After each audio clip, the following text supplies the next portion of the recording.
அனைவருக்கும் வணக்கம். என் பெயர் டி. தன்யஸ்ரீ. 5ஆம் வகுப்பு அரசு உதயபெறும் தொடக்கப்பள்ளி மல்லபுரம் திருடேமருதுரஞ்சியம் தஞ்சாவூர் மாவட்டம்.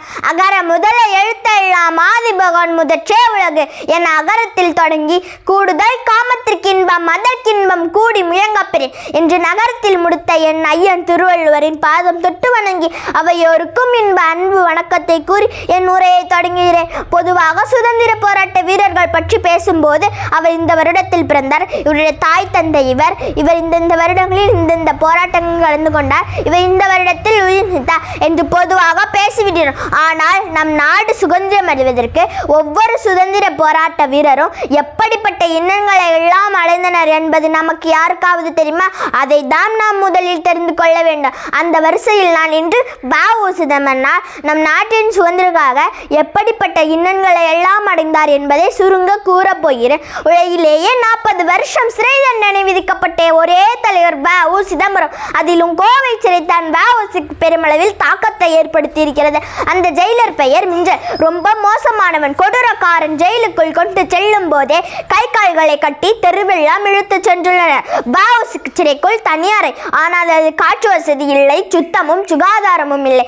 கால்களில் விலங்கு பூட்டப்பட்டுத்தான் வ.உ. அடைத்து வைத்தனர். ஜெயிலுக்குள் சென்றதுமே தலையை மொட்டை அடித்திருக்கிறார்கள். ஒரே ஒரு ஆடை மட்டும் தந்திருக்கிறார்கள், அது கூட சாக்கு பையால் தைத்தது. ஒரு நாளைக்கு 1000 பேருக்கு சாப்பாடு போட்டவருக்கு ஜெயிலில் கூழ் தருவார்கள், அதுவும் புளித்து போயிருக்கும். சில சமயம் அந்த கூழில் புழுக்கள் முதக்குமாம். உடல்நிலை மோசமானதால் ஒரு நாள் மட்டும் அரிசி சோறு கேட்டாராம் வ.உ. அதற்காக 3 நாளைக்கு அந்த கூழை கூட தராமல் பட்டினி போட்டுள்ளான் அந்த ஜெயிலர். சன்னல்களை கொம்பிச்சின கையாலேயே சுற்ற வேண்டும். இதுதான் வ.உ.க்கு தரப்பட்ட முதல் வேலை. அப்படி செய்ததால் வ.உ.ன் கைகளில் உள்ள தோல் கிழிந்து ரத்தம் கொட்டி உள்ளது. அதை பார்த்த கைதி ஒருவர் மனசு கேட்காமல் ஓடி வந்து மிஷின் சுற்றுவதை தடுத்துள்ளார். ஆனால் அந்த கைதியை அடித்து நொறுக்கினார் மிஞ்சல். பிறகு கைகளால் செய்யும் வேலைகளை தராமல் செக்கிழுக்கும் வேலைகளை தந்துள்ளார். அதாவது மாட்டுக்கு பதில் வ.உ.யை பூட்டினர், அதுவும் உச்சி வெயில். இதில் மயங்கி கீழே விழுந்து விட்டால் சவுக்காலையே அடிப்பாளர்களாம். வ.உ.ன் மதிப்பு தெரிந்த கைதி ஒருவர் தன்னுடைய 2 கைகளையும் கூப்பி வணக்கம் ஐயா என்றார். அவ்வளவு தான். ஜெயிலுக்குள் கலவரம் எடுத்து ஒரு கைதி துப்பாக்கி சூட்டில் இறக்கும் அளவுக்கு பிரச்சனை தெரிஞ்சுட்டான் அந்த ஜெயிலர். வ.உ. விடுதலை செய்யப்பட்டதும் தன்னுடைய வக்கீல் பணியை தொடர முடியாத அளவுக்கு அவருடைய லைசன்ஸ் பிடுங்கிவிட்டனர். ஒரு அரிசி கடையில் வேலை பார்த்தார். நாள் முழுக்க வேலை பார்த்துவிட்டு 4 ஆளாக்கு அரிசியோட வீட்டுக்கு போவாராம். இந்த விஷயம் தெரிந்த அந்த மளிகை கடைக்கு சீல் வச்சுட்டாங்க பிரிட்டிஷ் அதிகாரிகள். அரை வயிற்று கஞ்சு கூட கஷ்டப்படும் நிலை வந்ததால் தலையில் மண்ணை சுமந்து விட்டுள்ளார். இதை விட கொடுமை, தன்னுடைய வக்கீல் பணியை தொடர முடியாத அளவுக்கு அவருடைய உரிமத்தை பிடுங்கிவிட்டனர். ஒரு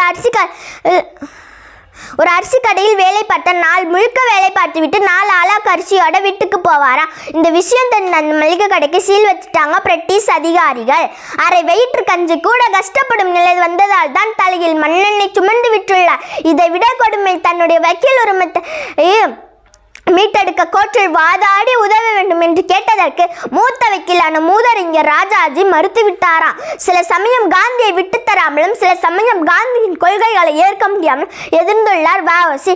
வ.உ. குடும்பம் வறுமையில் உள்ளதை கேள்விப்பட்டு தென்னாப்பிரிக்காவில் உள்ள தலைமைகள் 5000 ரூபாய் நிதி திரட்டி வ.உ.டம் தந்திருக்கிறார்கள். பல்லாண்டு காலமாய் அடிமைப்படுத்தி இருந்த வெள்ளையர்களுக்கு எதிராக கப்பல் விட்ட பெருமை இந்தியாவில் தமிழன் வ.உ.க்குத்தான் உண்டு.